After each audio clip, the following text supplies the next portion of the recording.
Mga bads, hello hello. Mag-chowpan alabeche tayo ngayon. Pang-almusal. Ito na yung bawang. Bawang. Carrots.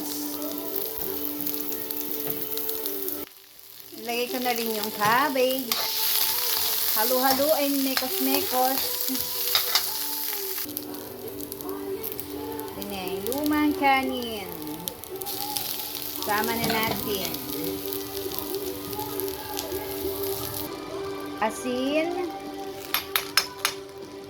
Lagay na natin yung binit na egg.